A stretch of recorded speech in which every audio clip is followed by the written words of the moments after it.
దైవం మానుష రూపేణ అని నమ్ముతాం. అంటే మనిషి రూపంలో వచ్చి కనిపించని దేవుడే సాయం చేశాడని విశ్వసిస్తాం. ఇప్పుడు దైవం అమానుష రూపేణ అనాలేమో. ఎందుకంటే హిందూ దేవుళ్లపై, హిందూ సంస్కృతిపై దాడి చేయడం, అవమానించడం ఫ్యాషన్ అయిపోయిందా? ఒంటిమిట్ట రాములోరి అర్చకులు జగన్ రెడ్డికి ఆశీర్వచనం వెనుక ఏమైనా కుట్ర దాగి ఉందా?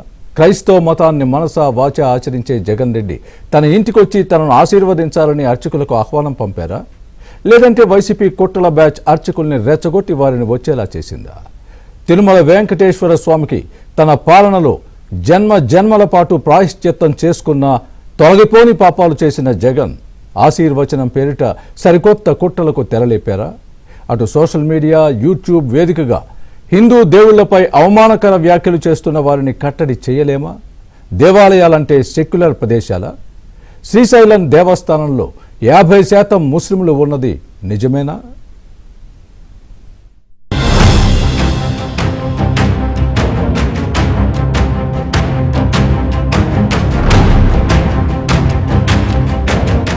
ఏపీ మాజీ ముఖ్యమంత్రిగా పనిచేశారు వైఎస్ జగన్మోహన్ రెడ్డి.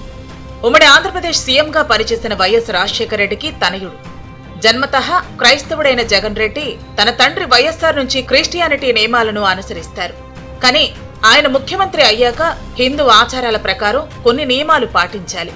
ఉదాహరణకు, ముఖ్యమంత్రి ఒక ఆలయానికి వెళితే భార్య పిల్లలతో కలిసి వెళ్లాలనే నియమం లేదు. కానీ తిరుమల బ్రహ్మోత్సవాలకు సీఎం హోదాలో హాజరైనప్పుడు దేవదేవుడికి ప్రభుత్వం తరపున పట్టు వస్త్రాలు సమర్పించడం ఆనవాయితీ. అయితే హిందూ మత ఆచారం ప్రకారం టీటీడీ నియమానుసారం దంపతీయుక్తంగా పట్టు వస్త్రాలు సమర్పించడం సంప్రదాయం. అంటే భార్యాభర్తలు కలిసి మనస వాచ కర్మేణ ఈ ఆచారాన్ని ఆగమోక్తంగా నిర్వర్తించాలి. కానీ అధికారంలో ఉన్న 5 ఏళ్లు ఏనాడు జగన్మోహన్ రెడ్డితో కలిసి తిరుమలకు రాలేదు ఆయన భార్య భారతీరెడ్డి.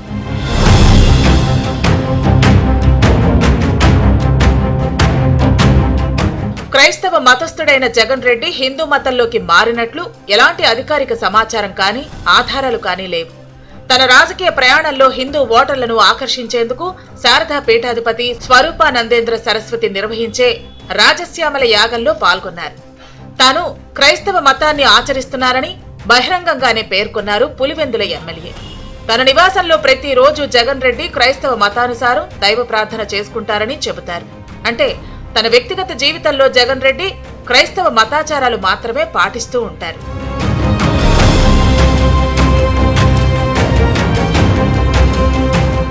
సీన్ కట్ చేస్తే బుధవారం తిరుమల తిరుపతి దేవస్థానం అర్చకులు జగన్మోహన్ రెడ్డికి ఆశీర్వచనం చేశారు.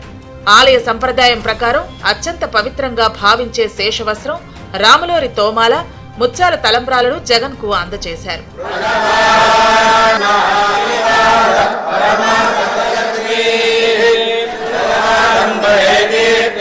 జగన్ రెడ్డి ఏం ముఖ్యమంత్రి కాదు, కనీసం విపక్ష నేత కూడా కాదు. పోనీ అంటే జగన్ రెడ్డి తిరుమలేశుడికి అపరభక్తుడు అంతకన్నా కాదు.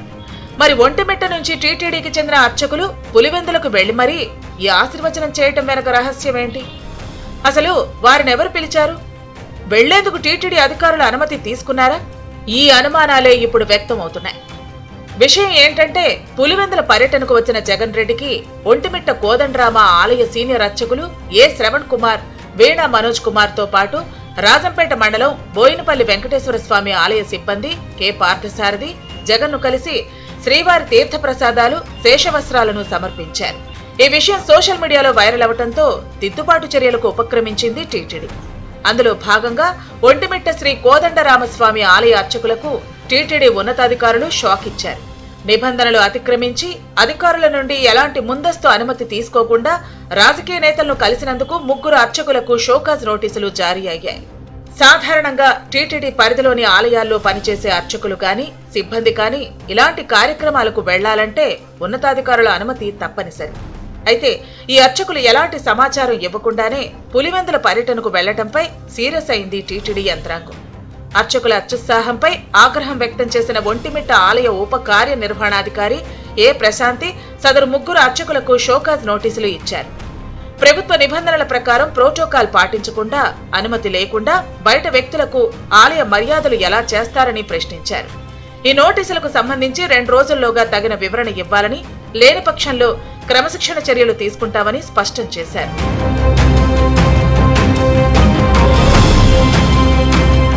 ఏపీ గత పాలకుడైన జగన్ రెడ్డి జమానాలో పవిత్ర తిరుమల క్షేత్రంలో కొలువుండే శ్రీనివాసుడి సాక్షిగా ఎన్నో పాపాలకు ఒడిగట్టారు.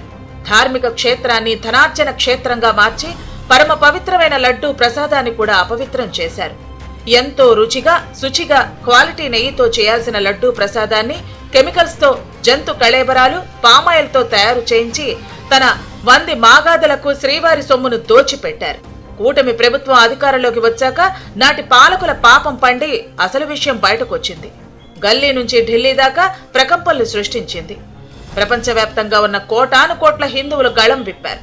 ఈ విమర్శల సుడిగుండంలో కొట్టుమిట్టాడుతూ ఉక్కిరి బిక్కిరవుతున్న తరుణంలో జగన్ రెడ్డి వద్దకు, అందున టీటీడీ అనుబంధ ఆలయమైన ఒంటిమిట్ట నుంచి అర్చకులు వెళ్లి జగన్ రెడ్డికి ఆశీర్వచనం ఇవ్వటం అంటే ఏమైనా ఉందా? జగన్ను హిందువుగా అభివర్ణించే ఎత్తుగడనా?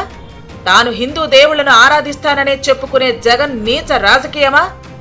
అర్చకులు ఇంత బరితెగింపులకు కారణమేంటి అనే చర్చ నడుస్తోంది. హిందూ దేవుళ్లంటే ఏమాత్రం నమ్మకం, వినయ విధేయతలు లేని అన్యమతస్థుడైన జగన్ రెడ్డి దేవుళ్లపై పగబట్టినట్లు ఆయన చేస్తున్న చేష్టలను చట్టసభ సాక్షిగా అధికార పక్షం ఎండగట్టిన విషయం మర్చిపోరాదు.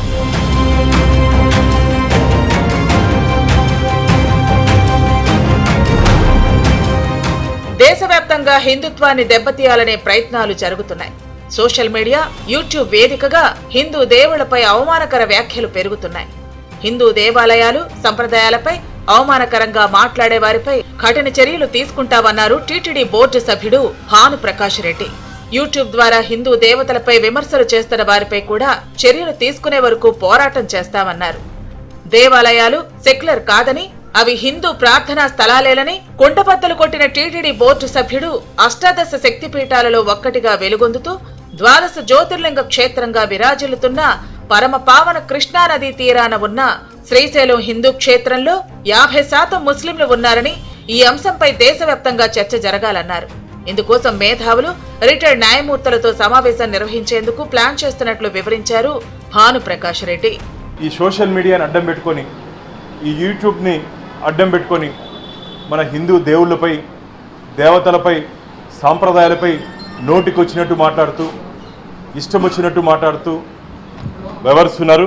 వారందరికీ తీవ్రంగా హెచ్చరిస్తున్నా, ఎవరైనా సరే హిందూ సాంప్రదాయాల్ని గౌరవించకుండా వెటకారంగా మాట్లాడినా, అవహేళనగా మాట్లాడినా రాబో రోజుల్లో న్యాయస్థానాన్ని ఆశ్రయిస్తున్నా. నేను దేవాలయాలు సెక్యులర్ కాదు, రిలీజియస్ ప్లేస్ అవి.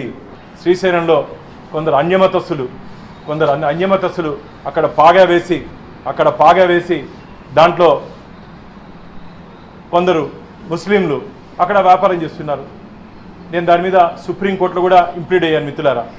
హిందూ మతంపై, హిందూ దేవుళ్లపై మనఃపూర్వక గౌరవం, భక్తి ప్రపత్తులు ఉండేవారు ఎవరైనా జాతి, కులం, మతంతో సంబంధం లేకుండా దేవాలయాలకు వెళ్లొచ్చు. మరి క్రైస్తవ మతాన్ని మనసావాచా ఆచరించే జగన్ రెడ్డి తన ఇంటికి వచ్చి తనను ఆశీర్వదించాలని ఒంటిమిట్ట అర్చకులను మాజీ సీఎం ఆహ్వానం పంపారా? లేదంటే వైసీపీలోని కుట్రల బ్యాచ్ అర్చకులను రెచ్చగొట్టి వారిని వచ్చేలా చేసిందా? ఈపాటికే తిరుమల వెంకటేశ్వర స్వామికి జన్మల పాటు ప్రాయశ్చిత్తం చేసుకున్నా చేయలేనన్ని పాపాలు జగన్ జమానాలో జరిగాయి. ఇప్పుడు సరికొత్తగా ఆశీర్వచనం పేరిట ఏవైనా కొత్త కుట్రలకు ఫ్యాన్ బ్యాచ్ బరితెగించిందా? ఇందులో కూడా మత విద్వేష కుట్ర ఏవైనా దాగి ఉందా అన్న అనుమానాలు కలుగుతున్నాయి. నేను చేసేది రాజకీయ నాయకులతో కాదు, నేరస్తులతో రాజకీయం చేస్తున్నాం. ఈ యొక్క రాజకీయ పార్టీ యొక్క ఐడియాలజీని మీరు అర్థం చేసుకోవాలి. వీళ్లకు దూరంగా మీరు ఉండాలి, సమాజానికి దూరంగా వాళ్ళని పెట్టాల్సిన అవసరం ఉంది. జగన్ రెడ్డికి ఒంటిమిట్ట అర్చకులు చేసిన ఆశీర్వచనం నిజానిజాలు తెలియాలి అంటే విచారణ చేపట్టి టీటీడీ అధికారులు బహిర్గతం చేయాలి. లేదంటే స్వచ్ఛందంగా అయినా దీని వెనక ఉన్న అసలు విషయాలను ఏం జరిగిందో దైవసాక్షిగా జగన్ రెడ్డే నిజం చెప్పాలి. అప్పుడే జగన్ను జనం విశ్వసిస్తారు, నమ్ముతారు. లేదంటే పులివెందుల మార్కు కుట్ర రాజకీయంగానే చూడాల్సి వస్తుందంటున్నారు ఏపీ ప్రజలు.